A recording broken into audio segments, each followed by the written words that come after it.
안녕하십니까. 신의균의 국방TV 시큐리티 뉴스입니다. 자, 오늘도 우크라이나 전황 그리고 중동 상황 같이 보도록 하겠습니다. 제가 어제 이 이스라엘이 주력 이 기계화 부대들을 북부 지역에 배치해서 레바논을 전면 침공할 이런 가능성이 아주 높아지고 있다.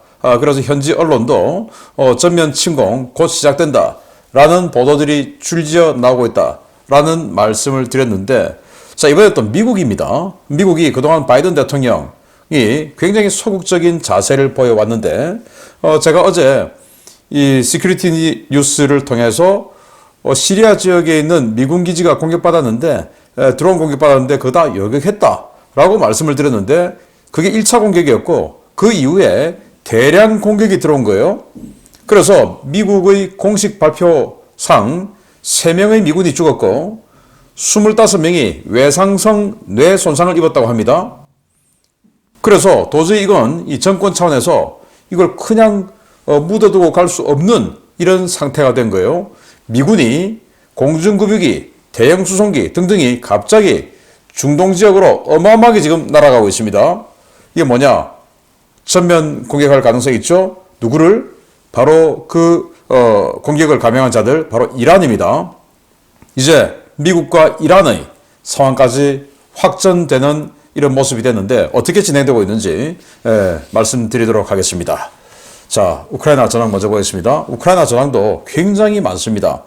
우크라이나 주장대로라면 1070명의 러시아군을 사살했다라고 밝혔고, 전차 10대 격파, 장갑차 25대 격파, 차량 46대 격파, 특수장비 7대 격파, 야포 16문문 격파, 무인항공기 8대 격추, 미사일 한 발 요격 등의 전과가 있다라고 밝혔고, 우크라이나군은 총 74회 교전을 했고 적 공세를 50회 격퇴했다라고 밝혔고, 이 우크라이나 총참모부는 지난주에만 러시아군 장비 952대를 파괴했다라고 밝혔는데, 자, 이 장비 파괴 전과의 대부분은 아우디우카 그리고 쿠판스크라고 합니다. 또 오늘 이렇게 말씀드리는 어마어마한 이 병력 손실, 그리고 장비 손실, 러시아군의 장비 손실, 병력 손실이죠. 이런 것들 역시 아우디우카 그리고 쿠판스크 이 두 군데에서 집중적으로 나오고 있다라는 건데, 자, 여기 보시면 아우디우카는 완전히 이 기갑 차량, 기계화 차량들의 무덤이 되고 있다라는 건데, 여기 무슨 BMP 장갑차, 또 MTLB 장갑차 등등 여러 가지 장갑차들이 이렇게 그냥 파괴되고 해서 이렇게 또 궤도도 끊어지고 해서 이렇게 있습니다. 그리고는 병력들은 다 도망을 가든지 이렇게 방치되어 있고 눈이 그 위에 또 쌓여 있고 한 모습을 지금 드론으로 찍은 건데, 이런 식으로 여기저기에 이 아우디우카, 여기 아우디우카입니다. 아우디우카, 쿠판스크 할 것 없이 여기저기에 러시아군의 기갑 차량들이 대거 파괴되고 있고, 그보다 더 많은 병력이 손실되고 있다라는 소식이 들어오고 있고요. 나름 요즘 이 우크라이나군이 서방의 관심이 꺼지고 있다라는 거기에서 굉장히 큰 위기감을 느끼는가 봅니다. 그래서 평소보다 좀 더 최근에 좀 열심히 싸우는 거 아닌가라는 생각이 제가 들고 있습니다. 젤렌스키 대통령은 서방이 방어전을 위한 새 지원 패키지를 준비한다. 뭐 출처는 밝히지 않고 그냥 이렇게만 이야기했습니다. 그래서 그동안 지난 23년 6월부터 우크라이나군의 대공세 뭐 이렇게 해서 한 10월 초까지 그 진행됐는데, 그러면서 갑자기 10월 7일 이 하마스 사태가 터져버렸죠. 알 악사 홍수 작전.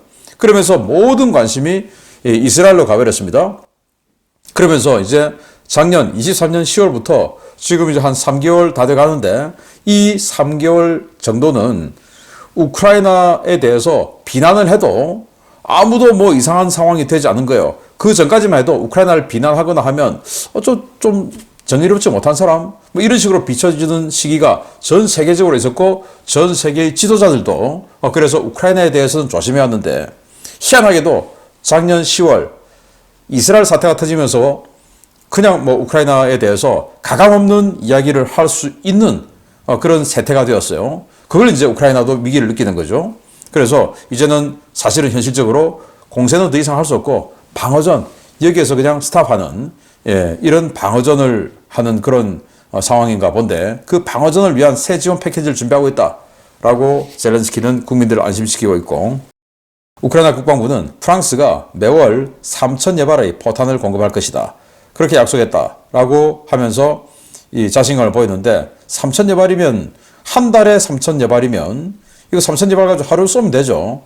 그래서 하루치 발사 물량을 한 달에 준다, 이거는 뭐 안 주는 것보다 낫겠지만 사실은 큰 물량은 아니다 라는 그런 상황이고, 프랑스 정도 되는 나라가 이 정도밖에 안 준다, 이건 좀 부끄러운 이야기죠. 그래서 프랑스 정도 되면 이 30일 전투하는데 최소 그 중에 한 10,000발 정도는 매달 줘야 되는 거 아니니까 라고 생각되고, 프랑스 10,000발, 영국 10,000발, 그리고 독일 한 20,000발, 폴란드 한 10,000발, 폴란드 바로 옆에 있으니까 뭐 이제 이렇게 해서, 그리고 이제 미국이 나머지, 이런 식으로 해서 하루에 한 3,000여 발 정도는 사격할 수 있는 여건을 보장해 줘야지. 지금 이 러시아는 하루에 30,000발씩 쏘고 있는데 프랑스가 매월 3,000여 발 준다, 뭐 이러고 있습니다. 우크라이나 훈련사령부는 50만 명을 동원해도 훈련시킬 역량이 있다, 그러니까 동원 많이 해서 우리에게 보내주세요 라고 이야기해서 우크라이나 국민들이 아니 진짜로 50만 명 동원하겠다는 말이냐 하고는 엄청나게 지금 비난을 하고 있다고 합니다. 러시아는 아프리카계 용병을 대량 고용하고 있다고 하는데, 전선에서 이 아프리카계 용병으로 보이는 이 흑인들이 또 특히 뭐 여러분들 뭐 유럽이나 이런 데 가셔서 보신 분들 아시겠지만, 수백 년 전에 유럽이나 미국으로 건너온 아프리카계 흑인하고 최근에 아프리카에서 유럽으로 미국으로 간 흑인들하고 피부 색깔이 많이 다르죠. 그래서 피부 색깔이나 그런 거 보면 이 아프리카에서 바로 왔구나 하는 것 정도를 조금 느낄 수가 있는데, 그런 사람들이 많다는 거예요. 많이 보이고 시신도 그런 사람들의 시신이 최근에 굉장히 많이 보인다. 그래서 아프리카의 말리나 이런 데 최근에 러시아가 진출하고 있는 이런 지역에서 많이 지금 용병으로 수급하고 있는 현실을 볼 수가 있고, 텔레그라프지는 러시아의 군비 지출이 나토 평균치 대비 7배다 라고 이렇게 통계 자료를 보여줬는데, 이게 국가 1년치 예산 대비 국방비 지출이에요. 그래서 러시아는 국가 예산 대비 29%, 미국은 국가 예산 대비 11%, 영국은 5.29%, 프랑스는 3.43%, 독일은 2.75%, 그리고 나토의 평균은 4.3%. 자, 이런데, 자, 그러면 이 러시아는 곧 망하겠네, 이게 아니고 러시아는 특수한 정치 체제이기 때문에 이렇게 많이 지출해도 저긴 버틴다. 자, 그리고 이렇게 많이 지출하기 때문에 전비도 있지만 군사력 증강 비용도 들어가 있고, 그래서 이제 나토는 상대적으로 이렇게 적게 지출하기 때문에 나토와 러시아의 군사력 격차가 커진다. 그래서 빨리 나토도 군사비 지출을 더 늘려야 된다 라는 촉구하는 기사를 텔레그래프가 썼습니다. 우리 대한민국도 정말 정신 차려야 되죠. 여기보다 훨씬 적게 지출하고 있으니까. 영국은 러시아 병무사무소 방화 그리고 공격이 증가하고 있는데 이건 비밀 동원이 증가하고 있다는 증거다라고 이야기를 했고, 우크라이나 검찰은 키이우 공격에 사용된 북한의 Kn-24 미사일의 잔해를 공개했는데 이거라고 합니다. 그래서 이제는 러시아의 이스칸데르 미사일 없고 이제는 뭐 대놓고 쏘는 게 전부 다 북한의 Kn-23이다 라는 이야기를 하고 있어요. 그리고 러시아는 아우디우카와 쿠판스크에서 공세를 강화하고 있다. 그래서 지금 나오고 있는 이 전과가 대부분 그 지역들에서 나온 전과다라는 거고, 자, 이스라엘 중동 상황 보시겠는데요. 갑자기 이 노스 가자 지역에 폭격이 어마어마하게 늘었습니다. 이 말은 노스 가자로 돌아온 팔레스타인인들 속에 하마스들이 굉장히 많이 섞여 들어왔다는 말이 되겠죠. 그래서 그 하마스들이 튀어나와서 뭐 전투하고 이런 일들이 많이 있기 때문에 다시 그들이 집결하고 있는 것으로 판단되는 쪽에 폭격을 하겠죠. 그래서 다시 이 와디 가자 이북의 이 노스 가자가 완전히 또 난장판으로 들어가고 있다라는 거고, 정말 뭐 바퀴벌레처럼 이 번식력이 생존력이 어마어마한 것 같습니다. 중부 지역에도 폭격이 늘어났고, 오늘은 지금 칸 유니스 지역은 아주 잠잠한, 상대적으로 잠잠한 그런 모습을 볼 수 있고요. 역시 이스라엘군이 전사자 발표를 안 했습니다. 정말로 전사자가 없는 건지, 아니면은 전사자 발표하면 정치적으로 문제가 생길 것 같으니까 아예 전사자 발표를 하지 말자라고 결정했는지 지금 거의 뭐 일주일 가까이 전사자 발표를 안 하고 있어요. 이스라엘 내각의 장관 12명, 그 중에서도 강경파 장관 12명이 유대인들의 가자 재정착, 그러니까 가자 지구에 있는 지금 팔레스타인들 싹 쓸어버리고 밀어버리고 여기다가 다시 우리 유대인들을 정착시키자라고 하는 그 촉구 집회에 참석해서 힘을 보탰다라고 하는데 정말 이스라엘이 완전히 지금 반반 갈라지고 있는 모양새입니다. 그리고 프랑스와 일본 등 9개국이 유엔의 팔레스타인 지원기구 이 재정 지원을 중단하겠다고 선언했습니다.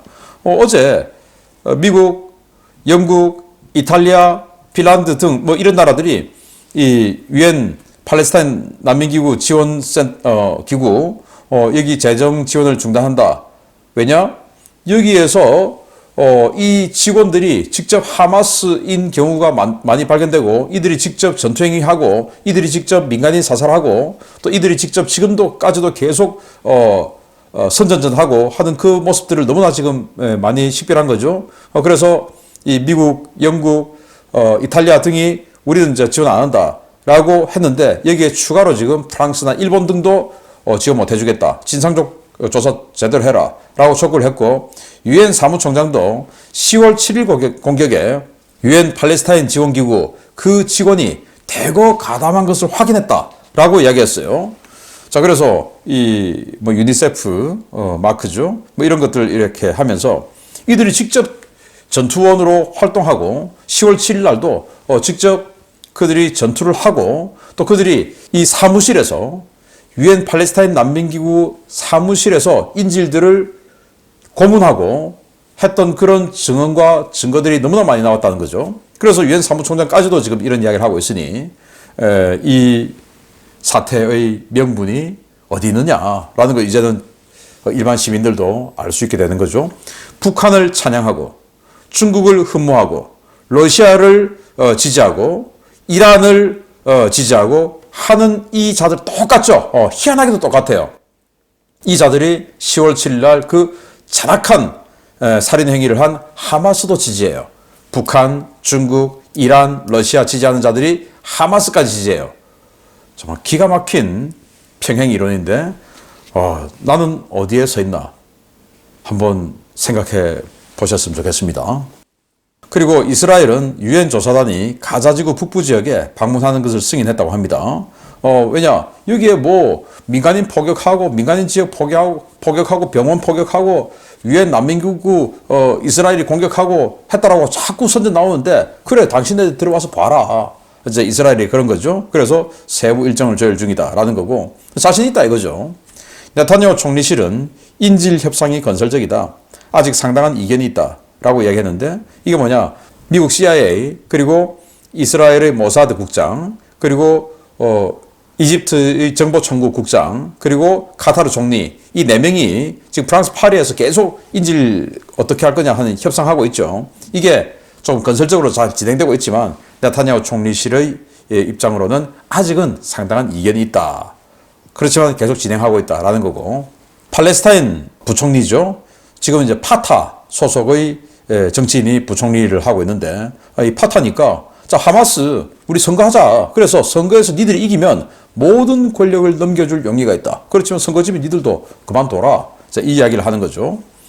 저항 세력이 누군지 알 수 없는 저항 세력이 텔아비브 이스라엘 어떤 그 실제적인 수도죠. 텔아비브 외곽의 교도소에 수류탄 공격을 했다라는 거고 헤즈볼라는 지중해 연안의 알 라쿠나 지역 이스라엘의 감청 기지죠. 여기에다가 또 공격을 했다고 합니다. 그저께 여기 미사일 공격에서 감청 레이더 하나 완전 박살났지 않습니까? 거기 또 이렇게 공격해서 추가 공격을 해서 다른 시설을 또 파괴시켜버렸다라는 거고 요르단과 시리아 국경에 있는 타워 22 여기에 사망 3명, 뇌손상 25명의 부상이 나왔는데 타워 22라고 하는 시리아 쪽의 미군 기지가 있어요. 여기를 지금 이제 친이란 민병대가 대거 공격했다라는 거고 우리가 했다라고 또 선언하는 이 조직이 나왔어요. 그리고 미국은 이 타워 22 공격한 이 발진 기지가 아부카말 일대의 이란 기지다. 이제 이렇게 이야기했는데 요거는 제가 자세히 알려드리도록 하겠습니다. 자, 주요 소식 자세히 들어갑니다. 이스라엘이 레바논 침공을 준비하고 있는 가운데 시리아에서도 악재가 터졌습니다.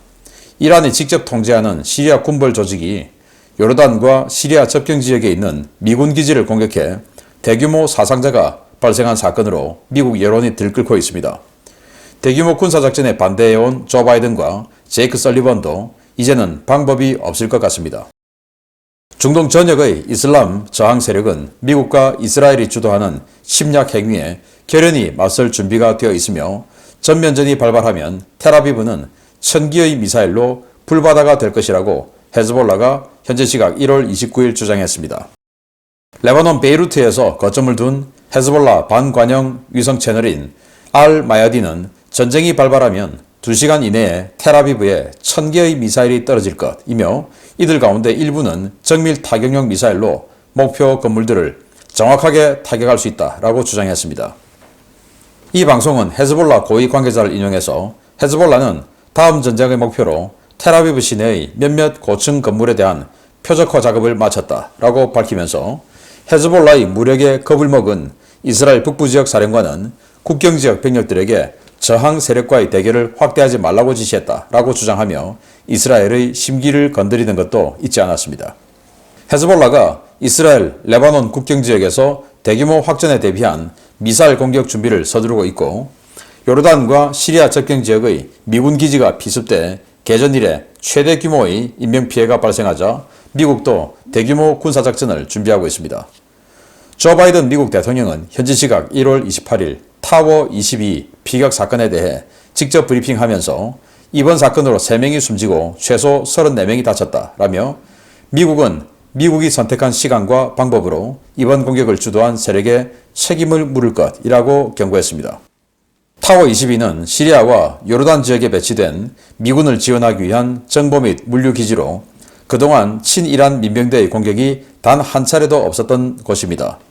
대량의 자폭 드론이 동원된 이번 공격은 이란의 시리아 민병대 통제 거점인 아부카말 일대에서 시작되었고 이곳에서 활동하는 친이란 민병 조직 이슬라믹 지하드는 공격 직후 발표한声明에서 이번 공격이 지난 1월 20일 시리아에서 순교한 쿠드스군 사덱 오미자대 장군을 위한 보복 공격이라고 발표했습니다. 이란 정부는 이번 사건이 자신들과 무관하다고 주장하면서도 전군에 1급 적색 경보를 발령하고 전투 준비 태세에 들어갔습니다. 이란군 통합작전 부조정관 하비볼라 사이아리 해군 준장은 28일 전군에 전투 준비 태세를 발령하고 방공부대는 최고 경계 태세에 들어갔다라며 영토 보전, 국가 독립, 체제 존엄성 수호를 위해 싸울 준비가 되어 있다라고 밝혔습니다. 이란의 이 같은 움직임은 28일 바이든 대통령의 성명 직후 미국 본토에서 대량의 공중급유기와 수송기가 유럽과 중동 방면으로 이륙하는 모습이 포착됐기 때문인데요. 미군 수뇌부의 공세 확대 주장을 지속적으로 무시했다가 결국 수십 명의 사상자가 나오는 참변을 당한 바이든 행정부. 과연 미국인들의 분노를 잠재울 만한 보복 공격을 감행할 결심이 섰을지 지켜봐야겠습니다. 네, 이란군은 적색 경보를 발령하고 전군 전투준비 태세에 들어가고 특히 방공군에 완전히 경계 태세를 내렸어요. 왜? 미군이 폭격하러 온다 이거죠. 중동이 대거 확전될 가능성이 큰데 이스라엘군이 북부 지역에 정예부대를 지금 세팅을 시키고 훈련의 마지막 단계인 제병협동훈련에 들어가니 지금 레바논도 즉 레바논 아래를 장악하고 있는 헤즈볼라도 이제 부담스럽죠. 마음이 새말로 쫄리죠. 그러니 이제 니들이 말이야 우리 공격하면 니들 영역으로 미사일 1000발 떨어져. 마치 1994년 서울 불바다 발언을 했던 북한의 그 발언하고 똑같은 거죠. 그래서 우리 니들 말이야 고층 건물 이런 거 표적화 작업 다 해놨어. 이렇게 이야기합니다. 자, 여기가 이제 텔아비브에 있는 이스라엘 국방부예요. 국방부 건물 정말 최신식으로 생겼는데 예를 들어서 이 건물을 파괴하려면 무기 효과 판단이라고 해서 이제 예를 들어 155mm 포탄 또는 뭐 127mm 로켓 이런 걸 몇 발을 여기다 때려야 되냐. 이제 이런 것들을 다 감안해서 그러면 여기는 파테 110 미사일 몇 발, 또 122mm 로켓 뭐 몇 발, 뭐 이런 식으로 이제 계획을 다 짜는 게 바로 표적화 작업입니다. 자, 그래서 니들 이렇게 때릴 거 우리 다 준비해놨고 1000발 때릴 거야. 그래도 우리 공격할 거야? 자, 이렇게 조금 겁내는 거죠. 자, 이런 와중에 정말 큰 사고가 터져버렸는데, 자, 여기 시리아와 요르단 그리고 이라크 딱 중간 지역에 있는 타워 20이라고 하는 미군 기지예요. 여기 미군 정보 기지인데, 여기를 이 친이란 민병대가 대거 드론 공격을 해버린 겁니다. 여기를. 그래서 어제 제가 알려드릴 때는 다 막았다라고 했지만 나중에 진짜 전과가 나왔는데, 세상에 3명의 미군이, 이거는 뭐 여기 들어와 있는 군속도 아니고 진짜 미군이 3명이나 죽고, 그리고 25명이 외상성 뇌 손상을 입었대요. 외상성 뇌 손상, 제가 의사가 아니라서 어떤 상태인지 모르겠지만 외상, 밖에서 충격이 와가지고 뇌가 손상됐다, 그 말 아닙니까? 그런 사람 25명 포함해서 부상자가 34명이라고 하는데 굉장히 큰 상황이죠. 자, 이걸 지금 이 친이란 군벌이 이슬라믹 레지스탕스 인 이라크라는 조직이 그 우리가 했다라고 성명서를 발표를 했는데, 미국은 아니야, 이 드론들이 날아온 기지는 바로 이 이맘 알리 훈련센터야. 이맘 알리 훈련센터는 이란군이 직접 통제하는 훈련소니까, 군사기지니까 여기에서 드론들이 발진을 하기 시작했으면 이건 이란이 한 거나 마찬가지야. 여기서 발사 버튼을 누가 눌렸는가, 그거는 나중에 일이고, 여기서 날아왔으니까, 여기 이란군 기지니까 이건 이란이 한 거나 마찬가지다. 자, 이렇게 되니까 이란은 지금 와, 큰일 났구나 해서 지금 갑자기 이제 적색 경보 발령하고 방공 무기들, 지대공 미사일들 준비하고 이제 난리가 난 거예요. 왜냐? 이런 게 포착됐습니다. 미국에서. 자, 이 미 본토에서 대거 동쪽으로 엄청나게 많은 비행기들이 날아가고 있어요. 이게 뭐냐? 공중급유기들입니다. 공중급유기들이 이만큼 날아간다고 하는 것은 이 공중급유기와 함께 전투기들이 같이 가고 있다, 이 말입니다. 공중급유기만 그냥 관광버스 이동하듯이 훅 가고, 이게 아니고 공중급유기 한 대당 전투기들이 따라가고 있어요. 그 전투기들을 따라가면서 지원해주기 위해서, 왜? 대상을 건너서 여기까지 가야 되니까, 대상 건너야 되니까 전투기가 혼자서 대상 건너갈 수 없죠. 연료가 안 되니까. 그래서 공중급유기가 따라가면서 급유를 해주면서 건너가는 거죠. 최소 2번 정도는 급유해줘야 되겠죠. 그래서 공중급유기가 지금 일단 ADS-B, 즉 자기 위치 송신 장치를 켠 것만 해도 9대. 그러니까 한 대당 4대씩 지원하면 36대가 날아가고 있다는 건데, 전투기가.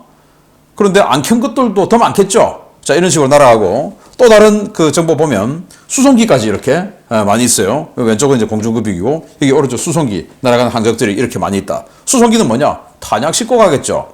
또 이 전투기들을 가서 지원할 수 있는 지원 인력들, 뭐 한 36대 또는 뭐 ADS-B 안 켠 거 합하면 뭐 수십 대의 전투기가 가면 그 전투기들이 이 작전 끝날 때까지 뭐 수리하고 정비하고 지원해줘야 되죠. 무장 장착해주고 하는 그 정비팀들 수송해줘야 되죠. 그 인력들이 지금 같이 가는 거 아니냐. 그러니까 대규모 공습할 거다, 이건 겁니다.